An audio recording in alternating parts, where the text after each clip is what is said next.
tawaran tu adalah tawaran pertama. Hmm. And then parcel tu, packaging tu tak sampai pun lagi dekat saya. Parcel tu telah ditahan oleh pihak custom. And then dalam beberapa hari kemudian tu pihak custom menghubungi saya. Oh kejap. Ini kira first job. First job. Maksudnya first kerja yang Izam buat terus kantoi. Yes.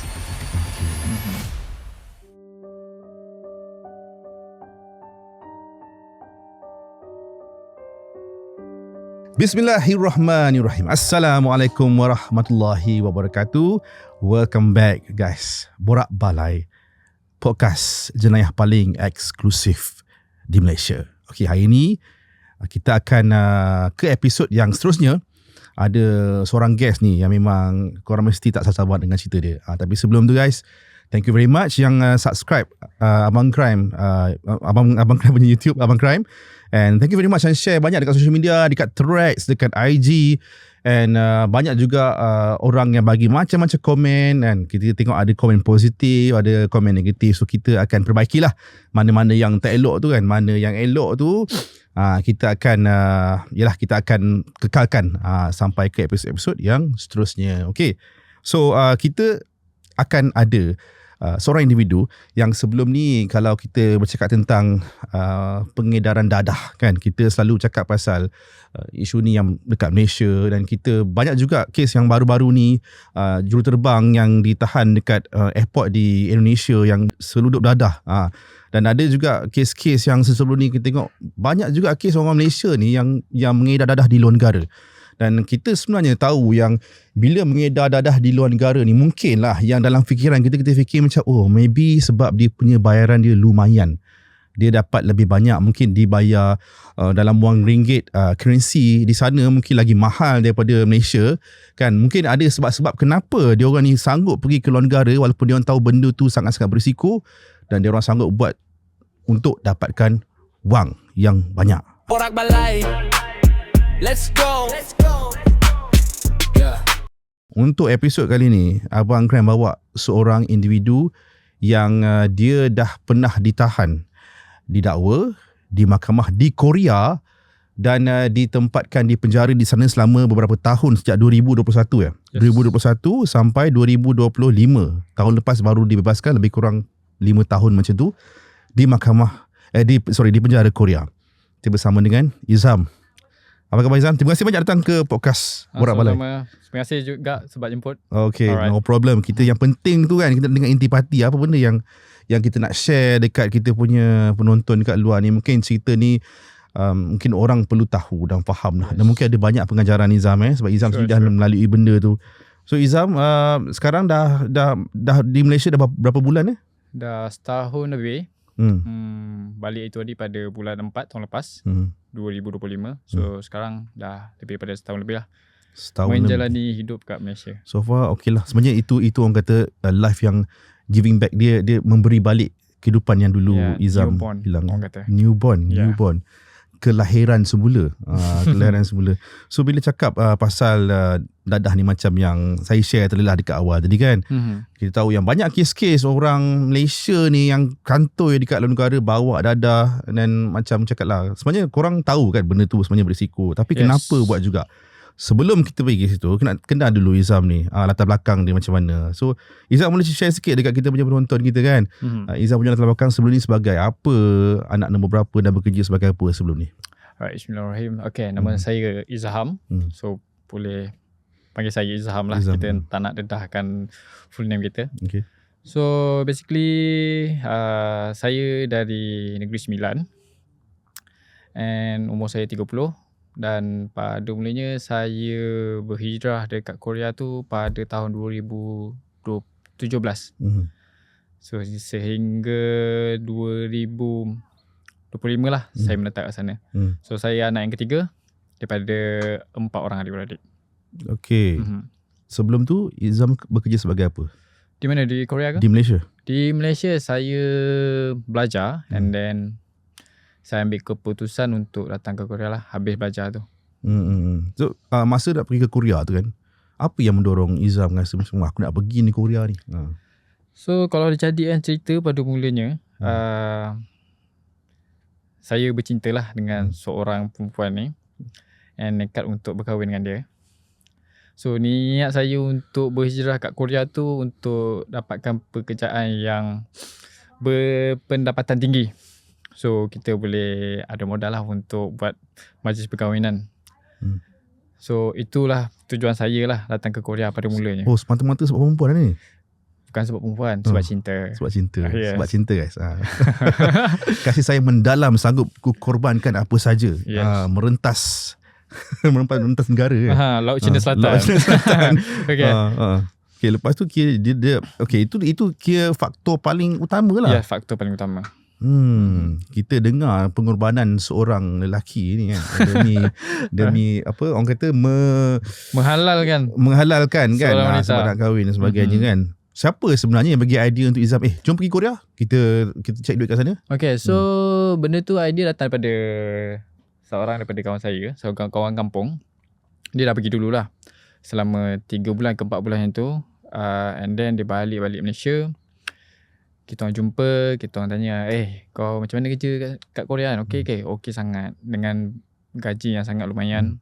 So benda tu jadi penarik lah minat kita untuk pergi ke sana. So saya bertanya dengan dia, okay, bila kau akan pergi lagi? So dia kata bulan 7 2017, lepas raya lah masa tu. So kita usaha kumpulkan duit modal untuk pergi sana lah. Sediakan flight ticket, duit belanja, persilapan semua, and then kita go. Oh, so kos-kos tu semua macam mana? Izam cari duit macam mana? Sebab mahal juga. Kita ada buat part time beberapa tempat kerja dulu untuk cukupkan, and kita ada jual lah barang-barang yang berharga lah. Seperti macam saya dulu memang minat main motor, adalah jual-jual barang-barang motor untuk dapatkan modal pergi sana. Ada tanya kawan tu tak? Apa yang dia buat kat sana? Yang rasa kata, gaji lumayan ni. Ada. Dia tanya apa? kebanyakan kerja-kerja kilang. So kerja kilang basically macam kerja-kerja kilang Malaysia lah. Macam saya pun pernah kerja kilang kat Malaysia. So my expectation is okay kot, boleh bawa kot.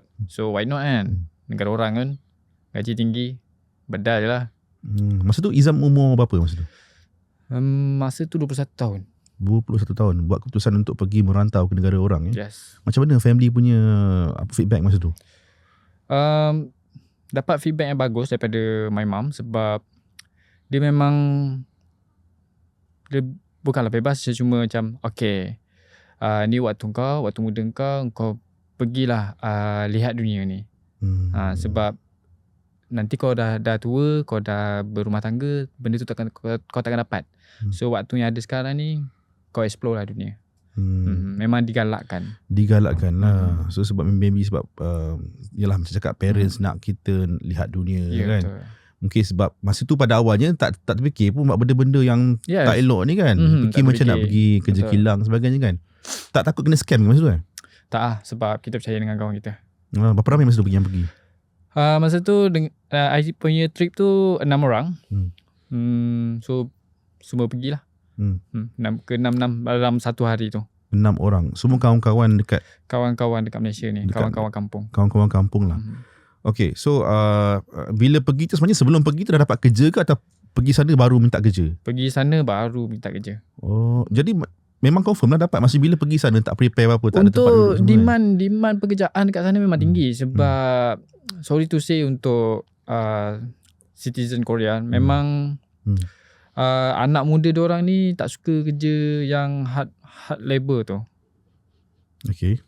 So memang diorang nak tarik foreigner ataupun pekerja luar untuk datang kerja dekat inilah industri diorang.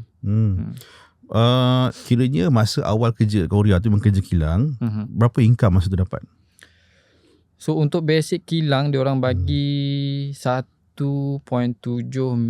juta won bersamaan dalam 6,300. Oh, banyak juga. Ya, satu bulan. Malaysia sebulan ya? Yes, itu basic saja, belum including dengan OT dia lagi kan. So dekat sana ada benefit like makan dengan minum, memang company yang akan jaga.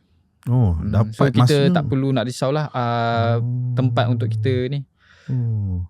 Berehat. Menarik tawaran tu kan? Yes. Dengan gaji yang RM6,000 Malaysia, tempat tinggal dan apa tadi? Makan minum di bukan ditaja, ditanggung. Ditanggung. Memanglah patut menarik minat orang muda untuk bekerja kat sana kan. Betul. So jadinya di Korea tu masa dia dekat Seoul. Tahun pekerjaan yang tu ke? Betul, yang kerja kilang tu. Pekerjaan tu pada mulanya saya dapat bukan tawaran, saya dapat dekat Incheon. Incheon. Bukan Incheon, Incheon. Oh, beza. Incheon dengan Incheon. Oh, lain Ya, beza. Dia Incheon. Okay. Okay. So dekat situ pada mulanya saya dapat kerja kilang konkrit, lebih kepada kuari lah. Boleh saya katakan. Kuari. Kerja berat juga. Tapi fun fact is, belum kita orang start kerja, kita orang dah berlari. Kita orang dah lari keluar daripada company tu, daripada syarikat tu. Belum start kerja? Ya, sebab kita orang dapat tahu daripada pekerja yang masih ada dekat situ, which is orang China. Dia kata company ni baru kena rush by immigration like 3 days ago. Okay. So kita orang macam malam tu sampai, kita orang borak-borak dengan workers dia. Lepas tu dia beritahu baru kena rush dengan immigration. So next day kita orang gerak. Okay, faham. Okay, maksudnya ini bagi tak faham lah. Okay, kita kalau pergi ke sesebuah negara untuk bekerja, kita akan memohon pas lawatan pekerja. Yes. Sama macam dekat Malaysia. Ini nak bagi korang gambaran sikit lah. Sama dekat Malaysia. Let's say lah, kalau orang-orang Thailand ke Laos ke datang dekat Malaysia, walaupun nak mengurut pekerja dia, kerja sebagai tukang urut, kerja sebagai apa yang orang-orang, selalu orang Thailand lah datang Malaysia semua kan. Diorang akan diberikan pas lawatan pekerja. Which is diorang kena mohon dan akan diberikan tempoh beberapa bulan untuk dia stay. Kalau dah habis tempoh tu, dia kena renew. Kalau tak renew tu, bila immigration pergi buat serbuan, kita akan tangkap dia orang ni lah. So memang kat Malaysia banyak sebenarnya kes-kes yang kerja tanpa pas lawatan kerja ni. Izam punya pergi tu masa tu memang tahu yang korang memang bekerja ni secara haram. Kenapa buat juga? Gaji yang lumayan kan. Lumayan lah. So benda-benda melanggar undang-undang ni kita tolak tepi dulu. So memang niat kita untuk cari duit dulu. Okay, so bila let's say lah dah tahu kata dah kena rush apa semua, korang caw tempat tu kan. So macam mana nak struggle, macam mana kau nak hidup kat situ? So nak survive. Okay, so ada lagi berbekalkan dengan duit yang kita ni kita bawa. So after that company, dari syarikat tu, daripada kilang tu, kita orang lari kepada ladang pula. So untuk pekerjaan di ladang ni, potensi untuk disebut oleh pihak immigration tu agak tipis lah. Sebab diorang tak akan pergi ke perkampungan, diorang akan pergi ke kawasan-kawasan industri. Perkilangan semua itu. So lamalah kerja kat situ? Untuk kerja ladang tu, saya spend 4 minggu. 4 minggu saja. Bekerja di ladang. Oh, kerja awak sebulan, lebih kurang sebulan lah. Yes. So gaji tu dibayar hari. Satu hari dibayar 100,000 Korean won. Korean won. So bersamaan dalam RM410. Kalau 4 minggu dalam lebih kurang dalam 2,000 lah lebih kurang. No. Ringgit Malaysia. Sorry? Kalau seminggu, kalau sebulan berapa ringgit? Maksudnya kan kerja 4 minggu kan? Okay, kerja 4 minggu. Satu hari 100. Oh, satu hari 110,000 won bersamaan dengan RM410. Okey, banyak lah. Yes, banyak. Lebih banyak tu kalau RM400 Malaysia. 10 hari dah 4,000. Oh. 20 hari. Yelah, betul, banyak. Tapi memang kerja ladang ni memang dia punya rate gaji dia memang tinggi sikit lah, sebab dia kerja berat sikit. Keluar pagi, balik petang. So betul. Memang hardcore sikit lah. Betul. So then lepas tu macam mana? Apa dia dah berhenti tu? Okay, dah lepas kita orang bukanlah dalam masa kita orang kerja ladang tu, and then kita orang cuba cari pekerjaan yang macam okey sedikit, yang selesa dekat dengan bandar. So kita orang jumpa satu kilang dekat Hwasong. Hwasong tu area Suwon, dia Southern Seoul. So kita orang pergi sana, kontrak juga sebulan. So kerja tu best. Dia pemasangan security box untuk Samsung Note 6. Okay. Okay, gadget lah. Peralatan gadget dah. Peralatan gadget. So kerja sana 4 minggu tu pun gaji sangat lumayan. Dalam rate 130,000 won. Hampir kepada RM500 satu malam. Banyak satu malam RM500. Tapi korang ni ada je cari lubang-lubang kerja Yes, sebab dekat sana macam saya kata lah, demand diperlukan, demand tu. Sebab memang budak-budak muda Korea sana memang agak berat sikit diorang nak kerja-kerja macam tu. Okay. So kita dah boleh start masuk lah daripada kerja ni. Berapa banyak kerja yang banyak sangat lompat lah. Sehingga tahun 2019 yang saya rasa betul-betul stable. Saya dapat pekerjaan dekat kilang spare part kereta di Ansong. So dekat sana dia akan bagi basic, dia bagi apartment, makan minum dia orang tanggung. So banyak benefit yang saya dapat lah dekat kilang sana. So saya stay di kilang sana sampai tahun 2020 hujung tahun. Okay. So at one point kita tengok pada apa yang Izam buat kan, dah macam-macam kerja apa semua. Bila yang Izam rasa macam duit aku tak cukup ni, aku nak kena buat lebih ni, dan bila Izam rasa macam itulah turning point yang orang kata pergi ke darker side lah, kira pada laluan yang malap, yang gelap untuk Izam masa tu. Okay, so di sebalik datangnya idea untuk buat kerja-kerja macam tu, pada mulanya saya ni ada buat kerja sambilan untuk menjual barang lah, barang Korean good, hantar ke Malaysia. Seperti contoh kasut, saya jual sneakers dulu, barang-barang daripada Korea saya hantar ke Malaysia, and then kadang-kadang ada customer daripada Korea pun nak barang daripada Malaysia, saya bawa masuk lah. So daripada idea and knowledge yang saya dapat dalam business tu, timbullah satu idea untuk buat kerja ni lah, kerja yang tak sepatutnya. Okay. So basically ramai yang tahu yang saya buat kerja-kerja macam penghantaran barang daripada Korea ke Malaysia, Malaysia ke Korea, even daripada US pun hantar ke Malaysia. Saya dah tahu lah selok-belok tu. So ada someone ni yang saya kenal, bukan stranger, offer saya untuk lakukanlah job ni. So kerja ni mudah, untuk terima parcel saja. Okay. So terima parcel and then dia akan tawar RM10,000. Okay. RM10,000 Malaysia. So dalam keadaan waktu tu ni COVID-19, kerja pun kurang, so customer pun agak slow. Bila dapat offer macam tu, kita jadi macam teruja lah. Gelap mata. Tapi kau dah tahu kandungan parcel tu apa? Yes. Dah tahulah. Sebab RM10,000 kan. Betul. Jadi gelap mata lah kan. So saya pun terima dengan tawaran tu. Okay, dia kata tak apa, untuk packaging, jangan risau, pihak kita yang akan uruskan benda ni, and then you just tunggu terima parcel and then hantarkan kepada someone ni untuk distribute benda tu. Okay. Sebenarnya Izam ni indirectly lah sebenarnya kerja sebagai pengedaran ni, sebab benda tu kiranya Izam jadi orang tengah. Yes. Kan? Bukanlah macam kalau kita tengok selalu pengedaran ni dia memang direct to customer semua, ni dia bungkuskan parcel apa semua kan. Lepas tu macam let's say Izam dapat tengok parcel tu apa semua, bagi pada customer.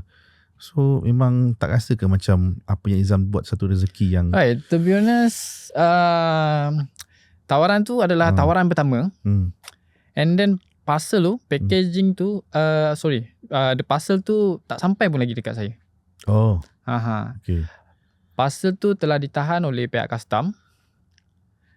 And then dalam beberapa hari kemudian tu pihak custom menghubungi saya. Kejap. Ini kira first job? Yes, first job. Maksudnya first kerja yang Izam buat terus kantoi? Yes. Okay. Okay, so parcel tu ialah 200 gram? 200 gram, lebih daripada 200 gram. Baru first time buat. Maksudnya tak sempat lah enjoy. No. Tak sempat lah, orang kata bukanlah enjoy. Tak sempat lah nak menyentuh lagi. Dapat apa hasilnya kan? Betul. Okay. Masa tu kawan-kawan yang lain buat juga kerja yang sama ke? Yang kata 5-6 orang tu? Tak. So yang 5-6 orang tu memang kita orang berpecah. Sebab sekian lama kan kita orang tak stick together. Sebab ada yang pekerjaan diorang dapat yang bagi diorang selesa dengan situ. Ada yang pergi sana, ada yang pergi sini, ada yang nak balik Malaysia balik. So macam saya pergi kat satu tempat tu untuk yalah, untuk kekal kat sana. So masa tu kantoi yang apa custom custom buat pemeriksaan dekat mana masa tu? Masa tu pemeriksaan tu pihak custom dapat tahu parcel tu ada barang yang terlarang. Barang tu dihantar daripada Malaysia. So bila pihak custom buat pemeriksaan, and then penghantar dan penerima tu adalah saya. Penghantar tu daripada Malaysia. Kejap, custom tu dia custom Malaysia ke? Custom Korea. Custom Korea. Maksudnya dekat sana dah sampai lah. Ya, dekat sana dah sampai. Okay. Untuk pengetahuan abang lah. Masa COVID-19 tu, untuk international border passenger datang masuk ke Korea tu memang tak ramai. Okay. So memanglah dia orang masa tu kan dunia satu dunia lockdown. And then custom pun tak ada banyak kerja. Okay. So dia buat kerja, dia akan fokus kat satu barang lah, satu benda tu. Okay. So mungkin saya tak tahulah yang pernah buat ke, saya tak pernah tahu. Mungkin dulu pernah ada yang lepas-lepas. So bila waktu saya ni, yelah custom tak ada kerja. Lepas tu barang shipment pun datang pada negara luar masuk. So diorang tak ada kerja, so better diorang buat kerja-kerja macam tu. Okay. So macam mana Izam tahu yang Izam kata kantoi dah aku ni? So every time saya akan tracking lah untuk parcel tu dekat berada di mana. So once benda tu dah touchdown dekat Korea, dekat diorang punya custom, benda tu sangkut lebih daripada sebulan. Okay. So perasaan curiga tu datang. Dah start nervous lah macam apa hal ni pasal nervous. Aku ni kan. Tapi yalah, let luar mungkin tak ada apa-apa. Saya ni ada rasa macam tak apa, tak ada benda ni. Ada sifat positif. Pemikiran positif. So after lebih pada sebulan tu, saya buat kerja macam biasa, macam anggap tak ada apa-apa, anggap je benda tu tak sampai kat saya. And then saya dapat satu call daripada someone lah, which is orang Korea. Macam memang tak pernah lah orang Korea akan call. Sebab selalu ni pun saya buat shipment, parcel tu akan datang kat rumah saya. So memang postman yang akan ni lah hubungi saya. Cuma kita akan cakap letak kat depan pintu saja. So bila that guy yang call saya tu tanya saya, so macam biasa lah cakap, letak je depan pintu. Dia kata tak boleh, nak kena jumpa juga. Okay. So dari detik tu I rasa macam okay, this is something going to happen. So after tu I turn off my phone selama 2 hari and tak nak tahu apa-apa. Okay. Tapi buat yang saya lebih khawatir dia sampai dekat tempat kerja saya. Apa yang sampai? Itulah pihak custom. Orang tu pihak custom sampai ke tempat kerja saya yang lama. Sebab saya letak alamat dekat itulah rumah lama saya. Dia pergi cari lah ni kena. Ya, dia pergi cari and then dia bertanya dengan supervisor kilang tu yang lama ni. Supervisor kilang tu pun asyik call I.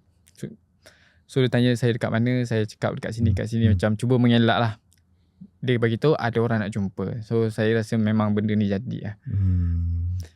Then saya rasa benda ni tak patut saya lari. Sebab apa, dekat tempat kerja lama saya tu ada lagi kawan-kawan saya yang bekerja kat sana. So I tak nak diorang terganggu. Dia memanglah pekerjaan diorang tu tak disah oleh kerajaan mana-mana. Cumanya niat diorang tu baik. Saya yang macam pergunakan tempat diorang tu sebagai tempat penerimaan barang tu. Jadi saya rasa tak patut saya terus melarikan diri ataupun diamkan diri. Saya ambil keputusan untuk berhubung balik dengan pihak custom tu semula. Sendiri surrender ni? Yes. Okay, so dah surrender apa semua. Dia tanya lah apa semua. Okay, so saya jumpa dia dekat stesen Asan untuk perjumpaan lah. Dia macam nak ambil maklumat sikit dengan saya. So kita jumpa and then dia orang minta ni lah what is it called, forensic. Dia ambil saya punya urine, rambut and phone untuk forensik, digital forensik. So saya berikan kerjasama yang baik dengan diorang. Tapi sebelum saya serahkan semua benda pada diorang, saya memang keep clean lah, everything like phone, urine and rambut. Okay. So untuk prepare lah, takut apa-apa kejadian. Tapi masa perjumpaan tu saya deny yang tu barang saya. Saya cakap kemungkinan barang ni bukan saya punya. Mungkin ada orang cuba nak pergunakan saya ataupun nak menganiaya saya. Belum menafikan lah. Ya, menafikan lah sebab yalah, kalau kita ngaku pun kita tahu kan apa akibatnya. Masa dia buat urine test tu kantoi tak? Tak lah, memang clean. Memang clean. Okay. So benda jadikan cerita bila diorang forensik phone, digital forensik tu, selama 2 minggu dia pegang saya punya phone. Diorang dapatlah bukti-bukti yang saya terlibatkan diri dalam kegiatan dadah. Sebabnya lepas dia bagi phone tu, dia ada buat panggilan lah untuk soal siasat untuk melengkapkan ni lah kertas siasatan diorang untuk pendakwaan. So saya pergi dekat Incheon untuk soal siasat selama 8 jam ke 9 jam yang tu. Dengan jurubahasa orang Korea dalam bahasa Indonesia. Oh yalah, dia sama kan kita punya bahasa kan. So saya berikan kerjasama, tapi pada mulanya kan macam saya katalah, saya tak mengaku barang tu saya punya. Bila mulanya soal siasat tu, dia cuma bertanya tentang basic saja, macam umur saya berapa, apa pekerjaan saya, keluarga saya macam mana, berapa lama kat Korea ni, macam biasa. So ada satu part tu dia tanya, pernah tak awak terlibat dalam kegiatan dadah? Okay. Kalau abang jadi saya pun, saya cuba nak mengelakkan diri lah daripada dikena. So saya kata tidak. Nafikan lagi. Okay, dia kata okay. And then dia pusing balik dengan soalan-soalan yang tak berkaitan dengan tu, dengan barang tu. Sampai hujung dia tanya lagi, betulkah awak tak terlibat dalam kegiatan dadah? Saya menafikan lagi. Okay, dia pusing lagi dengan soalan-soalan dia orang. Itu case style investigation lah sebenarnya kan. Selagi tak mengaku dia pusing, selagi tak mengaku dia pusing, dia patah balik pada soalan pertama. So in last kali, soalan yang ketiga dia tanya, terakhir ni, pernah terlibat dalam kegiatan dadah? Saya kata tidak. So satu benda dia cakap, kalau tak terlibat dalam kegiatan dadah, kenapa dalam digital forensik kita jumpa gambar-gambar dan konten yang melibatkan dadah? Okay, bukti lah. Ya, bukti. So macam kat depan ni lah, ada gambar-gambar dia, kertas siasatan ni. Kertas siasatan ni? Yes, ni. Tebal. Saya simpan. Dalam bahasa Korea simpan? Yes. Lagi saya tunjuk. Okay, baik. So bila saya tengok kertas siasatan tu, dia buka gambar-gambar macam saya macam aku dah kena lah ni. Dah kena habis ni. Habis lah ni. Dah lah aku tipu dia. Yalah. Lepas tu ni kalau aku tak ngaku ni lebih teruk lah. Betul. Ni kan. Sebab dia dah ada proof kat situ kan. So bila dia orang dapat evidence macam ni, satu dia cakap, okay, kalau tak nak ngaku tak apa, kita akan charge gambar-gambar ni, kita akan buat ni pertuduhan kat gambar-gambar ni, sebab gambar-gambar ni pun location dengan date dekat Korea. So kita akan charge semua pertuduhan ni, termasuk dengan pasal ni. So pasal ni adalah pertuduhan utama dan evidence-evidence yang kita dapat daripada forensik, digital forensik ni sebagai backup lah. So kita akan bagi tahu pada perhakiman yang di mana first awak tak ngaku yang awak terlibat dalam ni kegiatan dadah. And then kita jumpa perkara ni dan kita akan menjadikan ni lah root untuk you punya pertuduhan pertama ni. So kalau tak nak ngaku tak apa, kita boleh dakwa awak minimum 7 tahun. So bila saya dengar minimum 7 tahun tu, bagi saya macam 7 tahun 7 tahun je kot. Okay, so baik tak ngaku. Tapi dia bagi satu offer lagi, kalau awak ngaku yang ni barang awak, kita akan bagi awak 5 tahun maksimum. Okay. So daripada minimum 7 tahun atau maksimum 5 tahun, kita dah tahu ni kita salah ni, kita dah mula dah tipu dia.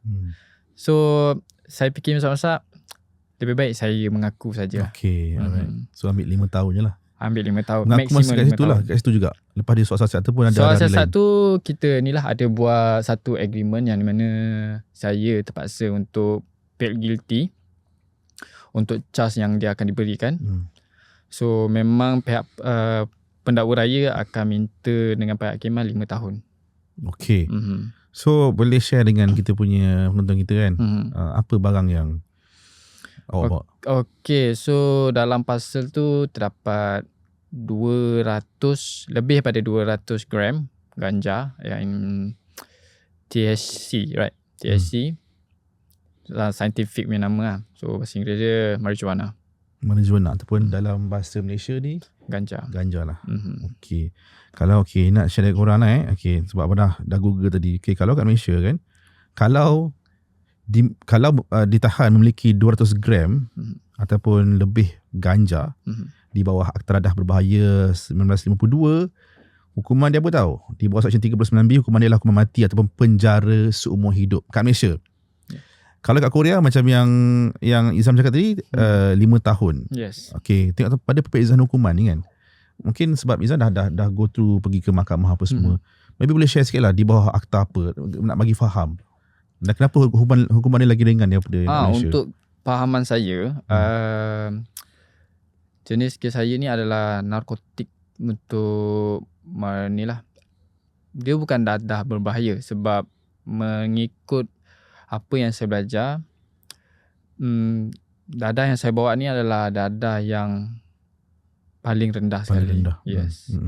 So dia tak melibatkan chemical ataupun kimia yang inilah terlarang yang boleh memudaratkan. Kalau macam meth kan, methamphetamine lagi orang kata lagi di atas. Tinggi. Yang paling dadah membahaya di Korea adalah LSD dan kedua adalah heroin. LSD lah? Acid. Oh, okay. It's kind of like party drug. Oh, okay. Yang boleh buat kita high selama 10 ke 12 jam. Okay. Memang trippy. Sebab kalau kes ganja dekat Malaysia pun kita dah dia kategorikan dadah berbahaya. So dia different ni lah. Bergantung pada dia punya undang-undang. Yang undang-undang Malaysia. Okay, so kita cerita pasal bila dah disabitkan kesalahan di mahkamah apa semua kan. Proses tu macam mana? Kita boleh simplekan sikit lah. Boleh. Okay, so saya dapat 3 pertuduhan. Menyeludup, menghisap dan membeli. So 2 menghisap dan membeli ni adalah backup untuk charge yang pertama saya sebab mereka tak dapat bukti untuk ni lah pertuduhan yang pertama sebab saya dealing tu melalui phone call. So diorang tak jumpa apa-apa daripada situ. So untuk menghisap dan membeli ada rekod, ada evidence yang mereka dapat. So terima. Aku cakap menghisap dan membeli. Tadi ada bagi tahu kat awal tadi urine tak kantoi kan? So bila masa yang kata ada bukti menghisap? Masa tu tahun 2019 tau. Oh, maksudnya kau dah pernah, maksudnya Izam sebelum ni dah pernah kena diberkas lah? Tak. Dia macam rekod tu dapat mana? Rekod tu cuma daripada digital forensik.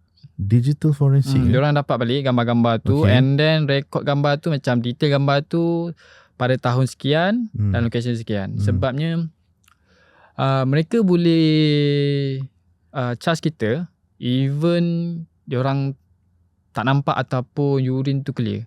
Cukup sekadar gambar. Di mana gambar tu bertarikh saya di Korea. Dan location gambar tu di Korea. So dia orang boleh charge kita kat situ. It's different dengan Malaysia lah. Malaysia memang perlu dapatkan bukti yang kukuh untuk mendakwa kita betul. Betul. So kat dia orang cuma sekadar conversation pun dia orang boleh dakwa. Oh, dakwa di bawah tu apa mengambil lah kiranya. Menghisap dan juga membeli. Okay, then lepas dah charge apa semua dekat mahkamah apa semua, So proses tu berapa lama dan diletempatkan di penjara mana lepas tu? Okay, so untuk dia berlainan tau. Pihak polis tak ada kuasa untuk membuat pendakwaan di mahkamah. Hanya pendakwa raya saja. Sebab memang diorang punya pendakwa raya memang strong lah dekat sana. Memang kalau cerita-cerita Korea pun, K-drama, memang diorang suka cerita dengan diorang punya pendakwa raya. Sebab diorang punya pendakwa raya ni memang strong lah. Power dia polis. memang power. Okay. Diorang lebih power daripada, diorang kata kuasa politik. Okay. Minta maaf lah dia macam jauh topik kan. Tapi tak apa. benda tu memang reality. Ilmu. Memang reality. Oh ya. Yeah. Mana-mana ahli politik untuk menjatuhkan seorang memang dia orang akan bayar ni lah prosecutor tu. Pendakwa raya. Okey, lepas tu dia sebut kesalahan, memang tak ada lah, tak masa tu memang tak ada. Oh sorry. So saya sambung balik. Okey, boleh sambung balik. Okey, bila pihak custom tu keluarkan warrant untuk tangkapan, saya pergi ke penjara Incheon. So pergi penjara Incheon untuk pendakwa raya melengkapkan dokumentasi untuk serahan ni lah kes untuk mahkamah. So pada hari pertama, saat pertama lah, detik pertama saya sampai kat penjara tu, saya ditempatkan bilik berseorangan selama 2 minggu. Sementara pihak pendakwa raya melengkapkan dokumen untuk serahan kepada mahkamah. Oh, ini belum jatuh hukum lagi? Belum jatuh lagi. 2 minggu seorang diri? Ya, 2 minggu seorang Tapi diri. dia memang bebas ke atau memang duduk je kat dalam lokap? Bukan lokap bang, penjara. Dalam penjara. Dia memang duduk je dalam penjara tu? Yes. Tapi bebas keluar juga, ada time-time dia. Memang dalam penjara tu 2 minggu. Masya Allah. Macam mana apa yang rasa macam tu lah? Sebab yelah kita dekat dinding. Itulah waktu saya rasa macam, orang kata titik terendah kan. Betul. Itulah. Titik terendah. Itu memang titik terendah. Sebab kita macam bilik tu kecil. And bila kita rasa kesusahan, kita ni nak meluah. Betul tak? Betul. So bila tak ada orang nak meluah, kita akan jadi stres. So ada sampai satu tahap tu saya bercakap dengan seorang diri. Betul. Saya bercakap dengan cermin lah selama 2 jam. Saya bercakap dengan diri. Tapi sebenarnya Allah sepatutnya kita bercakap. Betul. Betul. Kira macam tak berjumpa orang langsung lah 2 minggu, ataupun keluar sekejap jumpa dengan pegawai penjara ke? Saya ada. Tak ada lah. Cuma keluar pergi ke pejabat pendakwa raya tu untuk siasatan saja 2 kali. Lepas tu dia letak balik tu. Makanan semua dia hantar dalam sel lah. Okay, so bila dah 2 minggu kat situ, lepas tu ke mana pula? So bila pihak pendakwa raya dah lengkapkan semua siasatan lanjut tu dan serahkan kes tu ke mahkamah untuk perbicaraan, saya dipindahkan ke bilik yang beramai-ramai pula. Okay. So satu bilik tu dalam 13 ke 15 orang. Oh ramai. Yes. Besar bilik tu. So bilik tu kesemuanya foreigner. Ada daripada China, ada daripada US, Vietnam, Thailand, Morocco, and Thailand saya cakap kan. Ya Malaysia. Malaysia ada juga. Ya saya lah. So wakil negara lah masa tu kan. Okay, jap sebelum kita ke next cerita kan. Family semua macam mana masa tu? Bila dah kena tangkap semua, ada kontak dia orang tak? Tak ada sebenarnya. Saya bila perkara ni berlaku, bila diorang tahan saya tu, saya tak sampai hati nak bagi tahu family saya. Senyap tu lah. Senyap. Tapi saya ada bagi tahu dekat kawan-kawan yang terdekat lah, kawan-kawan baik saya tentang perkara ni. Tapi diorang pun tak boleh nak bantu. Yalah diorang jauh. Apa yang kita boleh bantu kan, nak bayar hire lawyer pun kita bukan betul-betul senang kan nak hire lawyer kan. So sehari, bukan sehari lah, seminit sebelum saya digari lah, mereka berikan phone untuk beritahu lah siapa je lah. Siapa. So I decide untuk bagi tahu kat kawan saya, untuk bagi tahu family saya, sebab saya tak sampai hati bang. Indirectly lah. Tak sampai hati untuk bagi tahu dekat family saya. Saya tak sampai hati nak dengar dia punya reaction daripada family saya. Lah, sebab kes tahanan dadah. Kan? Sebab mungkin dalam fikiran parents semua fikir macam anak aku kerja okey je ni kat Korea kan, tiba-tiba Allah dadah kan. Yes. Berat hati nak terima kalau sebagai parents kan. Okay, so lepas tu memang dah dalam penjara. Yang 13 orang tu kan. So memang itu dekat penjara mana tu? Incheon lagi lah. Lama tak kat situ? Selama 4 bulan saya di sana. So sampai perbicaraan saya di District Court, Mahkamah Rendah, selesai lah. So after dapat hukuman, memang pihak pendakwa raya minta dengan pihak hakim untuk jatuhkan hukuman dekat saya 5 tahun. Tapi bila atas budi bicara saya buat surat pada hakim untuk kurangkanlah, untuk mempertimbangkan hukuman tersebut. So pihak hakim telah memutuskan untuk jatuhkan hukuman saya 4 tahun. 4 tahun je lah? Okay. Oh, nasib baik 4 tahun ni. Daripada 7 tahun jadi 5 tahun jadi 4 tahun. Tapi dekat sana boleh buat surat untuk ni ya. Dia tak ada. Okay, kalau kat Malaysia kita tahu kan, kalau proses-proses perundangan dekat mahkamah, dia start dengan mahkamah rendah, mahkamah syariah, lepas tu mahkamah tinggi, mahkamah rayuan, mahkamah sekutuan. So untuk yang macam kes awak ni Izam kan, so dia tak ada go through, tak ada mahkamah rayuan. Maksudnya terus straight di mahkamah tu terus jatuhkan hukum. Ya, untuk untuk perhakiman yang pertama diberikan 4 tahun tu, and then bila saya terima 4 tahun daripada mahkamah rendah tu,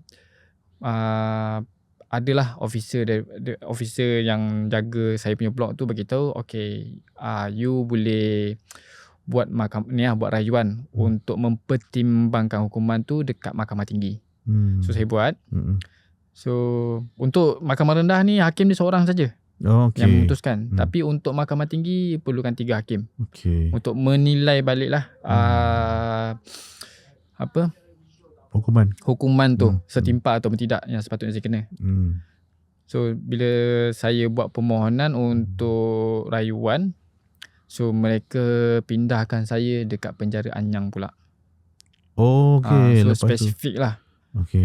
So di penjara Anyang tu lama saya kat sana. Kalau diikutkan proses untuk mahkamah tinggi untuk rayuan tu ambil masa 6 bulan. Sebenarnya memang boleh short kan, cuma saya nak tempoh tu panjang kan. Sebab bila mahkamah rendah tu habis, baru saya dapat berhubung dengan dunia luar.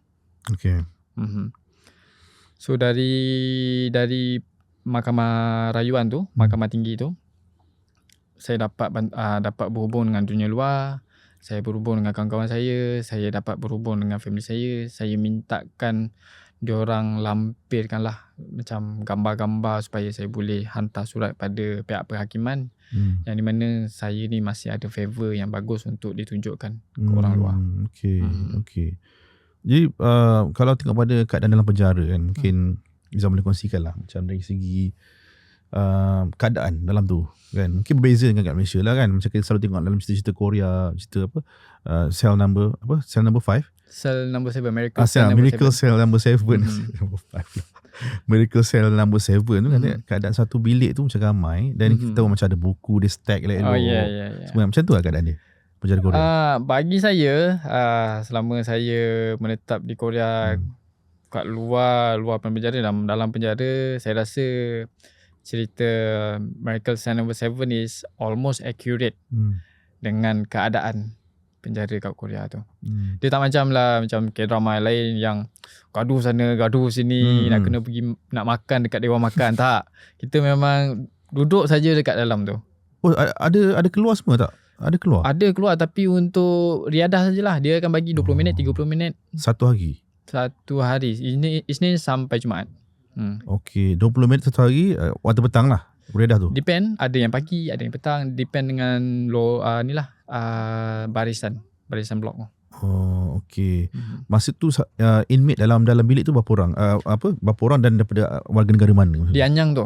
Betul. So saya ada inmate yang sekali lagi dengan Incheon sebelum ni, which is daripada American. So saya ada Bangladesh, Vietnam, and then saya dapat inmate baru daripada England, China mostly, and Nepal. Pelbagai warga negara yang ada dekat dalam tu. So dekat situ berapa lama yang dalam kat penjara yang second ni? Kalau second ni sebenarnya 3 bulan. Tapi atas tak tahulah kenapa saya dihantar pula ke Seoul. Penjara Seoul. Untuk saya rasa lebih mendekatkan penjara tu dengan mahkamah sebenarnya. Diorang hantar saya dekat sana. Kat sana dalam 3 bulan juga. Saya dekat Seoul. 3 bulan dekat Seoul. Pindah. Total semua sekali berapa sebenarnya kat penjara? Sepanjang pemindahan tu sebanyak 1, 2, 3, 4. Paling lama? Paling lama adalah penjara yang terakhir lah. Di mana tu? Di Cheonan. Dekat Cheonan dekat bahagian Korea dekat berdekatan dengan Seoul ke? Dia tak dekat bahagian Seoul. Dekat utara Korea? Kan, dia di tengah-tengah Korea. Dia macam dekat barat daya Korea lah. Okay. So kita ceritalah sebab yalah, setiap penjara ni ada dia punya cerita masing-masing kan. Ini ada cerita, tapi sebab kita tak cukup masa, kita ada sejam je kan untuk podcast sejam. So kita cerita penjara yang paling lama lah, sebab bila kita lagi lama dekat penjara tu, kita lagi banyak experience, lagi ramai mungkin lagi orang kata lagi ramai orang yang kita jumpa kat dalam tu semua kan. So Izam dekat penjara yang terakhir yang paling lama tu kan, sama juga konsep dia macam yang sebelum ni, 1 bilik 5-6 orang macam tu. Untuk yang penjara terakhir ni, penjara Incheon, minta maaf, penjara Cheonan. Different lah, maksimum 8 orang, tapi normally 7 orang lah yang boleh, yang ada kat dalam sel tu. So saya sampai sana, perbezaan dia tu ketara. Sebab apa, penjara-penjara yang saya sebelum ni pergi, itu penjara yang belum, orang kata confirm lagi yang kita ni, orang kata sah untuk serving sentence, untuk terima hukuman tu. So bila benda tu dah berakhir, kita akan tukar pakaian. Kita akan tukar uniform kepada hijau ke biru. So biru ni memang yang serving sentence, menjalani hukuman. Okay, hijau dengan biru. Okay, hijau tu macam temporary ataupun dalam proses mahkamah lagi. Proses mahkamah lah. Okay. So yang biru tu menjalani hukuman. Dijatuhkan hukuman dan kena menjalani hukuman lah kan. Pakai warna biru tu. Okay, so dalam kiranya macam inmate yang berada di dalam penjara tu semua kes-kes dadah. Macam mana? Macam-macam saya jumpa. Apa yang paling hardcore sekali? Paling hardcore lagi adalah bunuh. Okay. Pembunuhan kejam ataupun pembunuhan melibatkan ramai orang. Sebab pernah saya satu sel tu dengan orang Egypt, nama dia Walid. Saya agak kesian dengan dia sebab dia baru saja ada anak kecil dan ditahan lah. Sebab dia buat jenayah ni pun atas faktor terdesak. Dia pergi merompak bank dan dia terperangkap dalam, bukan bank, kedai emas. Dia terperangkap dalam kedai emas tu dan dia terpaksa untuk membunuh owner kedai emas tersebut. Okay. So rompakan bersenjata lah. So dia dapat life sentence. Dia tak tahu bila keluar. Life sentence. So saya agak kesian lah dengan dia. Tapi itulah pengajaran untuk kita jugalah. Betul. Sebenarnya kan one thing yang selalu yang kita gambarkan kan, dia bila jadi banduan ni, sebab sebelum ni abang ada juga interview dengan penjara, abang selalu tegaskan sebenarnya orang dalam penjara ni sometimes bukanlah orang-orang yang betul-betul kejam. Betul. Dia kadang-kadang silap pilih jalan ataupun mungkin atas faktor mungkin balas dendam. So it's not fair untuk kita bagi tahu yang banduan dalam penjara ni adalah orang yang semua yang memang sepatutnya itulah tempat kau. Yes, sebenarnya tak sepatutnya. Masing-masing ada kisah masing-masing. Betul, ada kasih silam. Mungkin ada yang buat jenayah kat luar tu masih bebas. Kita tak tahu. Betul kan? Masih disanjung-sanjung orang. Betul. Saya setuju. Cuma bila yang buat jenayah ditahan, bila distatuskan banduan, orang, sorry to say lah, masyarakat kita ni pandang rendah sikit lah. Tak patut lah macam tu. Dia pun manusia kan. Dia buat kesilapan masa silam dia. Cik Izam ni baik orang ni kan? Tengok personality dia pun ini pernah masuk penjara dekat Korea 5 tahun kan, 4 tahun kan. So sebenarnya ada orang kata ada satu side dia yang sebenarnya yang baik sebenarnya kan. Okay, so kalau tengok pada apa yang Izam share kat sini kan. Macam atas ni kan, abang tunjuk sikit lah kan. Yep. Sebenarnya yang korang tengok depan ni, yang banyak ni sebenarnya bukannya abang Krai punya research tau. Sebenarnya ini contoh-contoh. Ni Izam punya tulisan. Sebenarnya kan, one thing yang saya impress tau Izam ni, dia tulis diary dalam bahasa Inggeris. So it's not diary, dia journey. Dia journey lah. Okay, diary tu segan sikit. Selalunya perempuan lah. Diary ni macam untuk personal, daily kan, daily untuk thing macam, kan. Tapi yang ni saya buat kan, macam setahun sekali lah, untuk recall balik apa yang dah lalui 1 tahun tu. Okay. Sebenarnya kan, itulah kalau korang tengok, mana tadi buku tadi ni This one email yang saya terima daripada email. Semua ada bukti-bukti dia bawa dekat depan ni, dekat Borak Balai punya podcast. So this one inilah saya punya diary and saya punya journal. Journal. Tulisan cantik. Itu pun inilah perbaikilah masa kat dalam. Tengok ni. Nanti abang akan letak kat situ sikit bagi kau nampak tulisan Izam. So Izam dekat dalam penjara memang suka menulis. Membaca dan menulis. So bahasa Inggeris ni Izam waktu masuk penjara memang tak tahu ataupun macam kurang lah. So tak berabuk lah. Bila dah inmate orang US, orang England dekat situ memang belajar lah daripada orang. Sebab kita nak communicate. Bahasa Korea pun kita kurang. So kita paksa diri untuk improvekan kita punya language. Untuk communicate tu easy lah. Sebenarnya kan bila saya fikir balik kan, sebenarnya Izam masuk dalam penjara tu, dia bukannya macam satu benda yang sebenarnya ada side yang baik dia. Maksudnya kita reset balik apa yang boleh belajar, kita belajar. Sebab belum tentu saya dekat luar ni boleh tulis sebagus macam ni kan. So ada hikmah di sebalik kejadian lah kan Izam kan. So okay, let's say lah kita tengok pada 2024 final night ni 9:25 PM Izam ada tulis kat sini dia punya perasaan dia. Memang saya recall balik ya Allah, tahun tu. Bila baca ni memang okay lah, kita baca sikit lah boleh Izam okay, kita baca okay. Ni yang last lah, kita baca paragraph last, panjang sangat ni kan. So Izam cakap, so anyway, on a time to get into 2024, I would like to remind myself, keep hike, keep hike, do improvement and toot themselves. Okay. Happy New Year 2024. I had a good friend, he used to be my homie. And then I was so happy to, okay, banyaklah benda-benda yang Izam tulis kat sini. So sebenarnya sebenarnya boleh buat novel ni Izam ni. Sebenarnya kita nak bagi pengajaran kat luar sana sebenarnya apa, macam mana penceritaan dekat dalam tu. Jurnal boleh Izam one day insyaAllah. InsyaAllah. Mana-mana tahu ada publisher call ke, so kita akan ni lah. Banyak ni dia punya jurnal ni kan. Tapi memang impress betul dari segi dia punya writing in English yang memang look so good, look so perfect dari segi grammatical semua kan. So fun fact saya macam A4 ni memang kena beli. Every 2 months atau 3 months saya akan beli satu paket A4 tu dalam yang 500 keping satu ni. So saya akan nulis lah.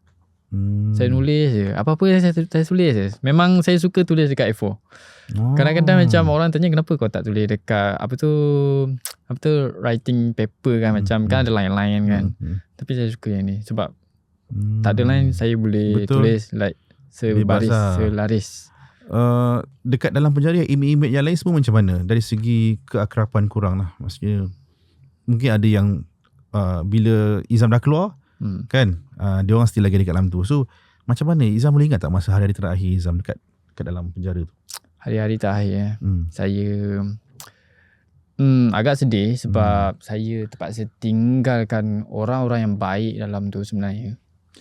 So diorang pun macam banyak tolong saya, banyak bagi nasihat. Especially ada someone daripada Pakistan, dia dapat life sentence. Dia bagi saya semangat lah untuk terus hidup walaupun dia tak nampak kehidupan dia kat dunia luar. So saya impressive lah dengan dia. Dia semangat dia tinggi. So saya cakap ucap selamat tinggal kepada semua yang saya kenal.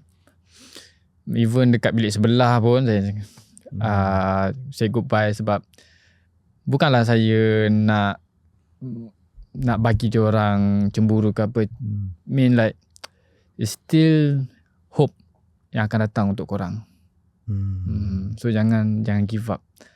Perjuangan kehidupan ni masih berterusan. So keep going lah. Masa tu akan datang, jangan risau.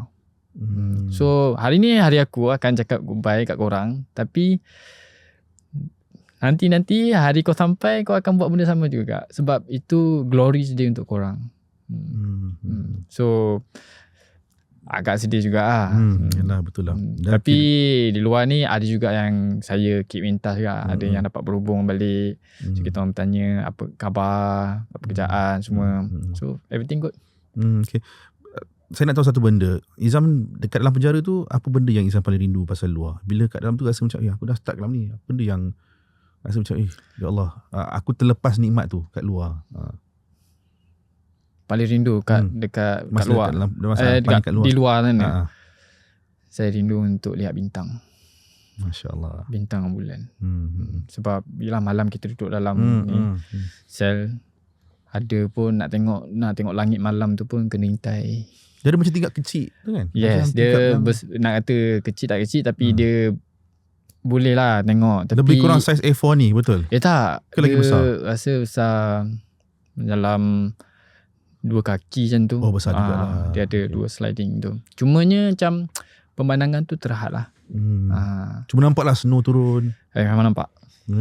Yelah sebab 4 season kan? Ya, 4 season. Tapi memang saya rindu untuk lihat inilah langit malam. Langit malam. So bila dah keluar ni, tengok sepuas-puasnya langit lah. Yes, saya ada tabiat yang pelik macam every night. Tak adalah every night macam saya bawa motor, tengok macam langit clear, banyak bintang, saya akan cari tempat gelap ambil gambar bintang. Tu saya punya macam kata hobi kot rasanya. Sebab benda tu ya, langit malam ni bagi saya lah, benda tu mendekatkan diri dengan saya dengan Tuhan. Sebab saya nampak langit tu beribu bintang, dan bintang tu dicipta oleh yang satu. So benda tu buatkan saya bersyukur. Berasa macam teruja dengan pencipta. Indah kan? Indah. Keindahan yang tak ada kat mana-mana kan? Of course kan?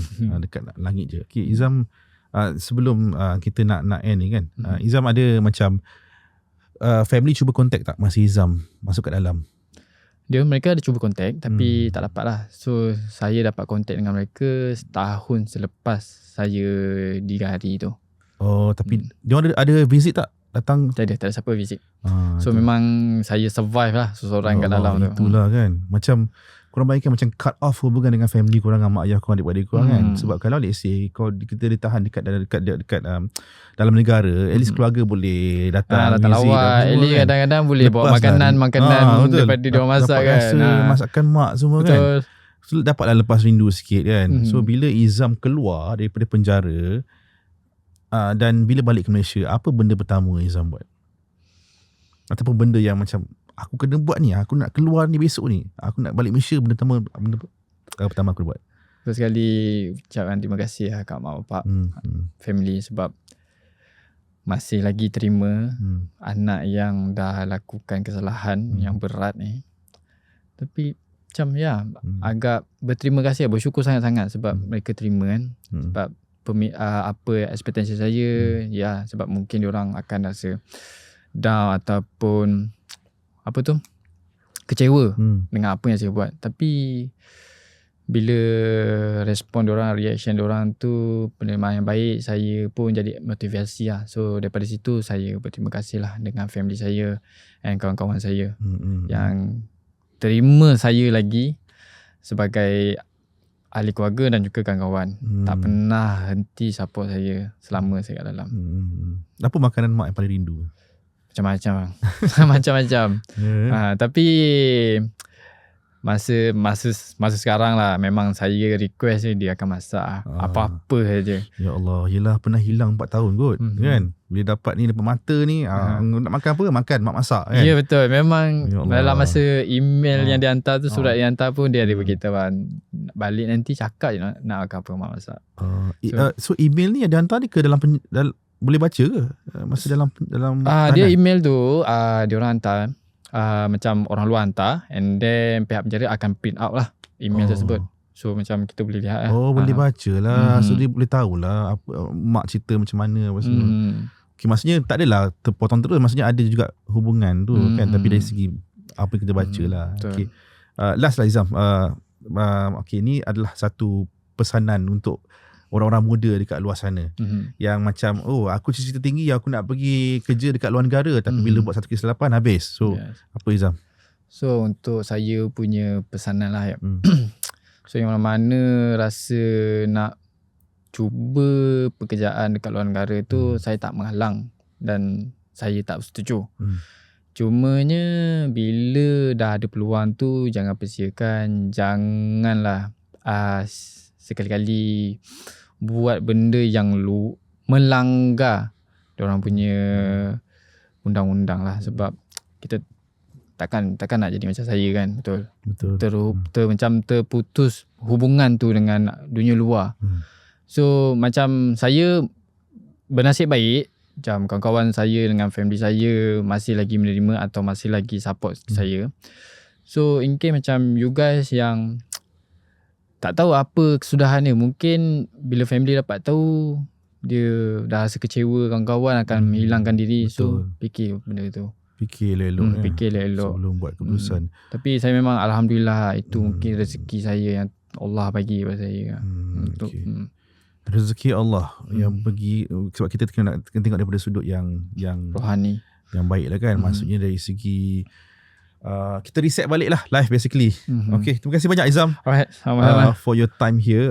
So kita dapat banyak sangat input hari ni yang mungkin ramai yang jarang dengar kan pasal perkongsian ni. So apa yang Izam cakap tadi, kita nak buat satu benda tu, kita kena fikir dulu adakah bagi impak pada diri kita, pada masa depan kita, terutama usia muda ni. Banyak jangan jangan persiakan waktu muda ni. Waktu muda ni build your career. Jangan buang masa ni. Betul.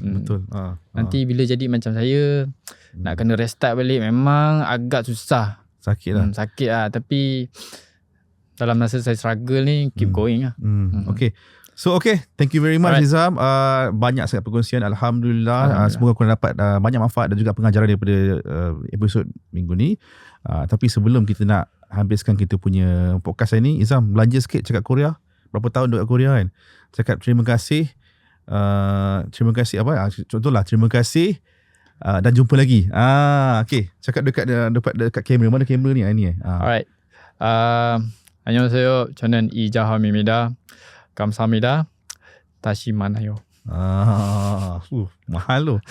Memang dah boleh cakap Korea, cakap English, duduk kat sana macam dah 3 bahasa terus. Okay, so terima kasih banyak. Jangan lupa korang tekan like, subscribe channel Abang Crime dan juga korang share banyak-banyak supaya benda ni sampai dekat orang luar sana. Terima kasih. Assalamualaikum. Jumpa lagi.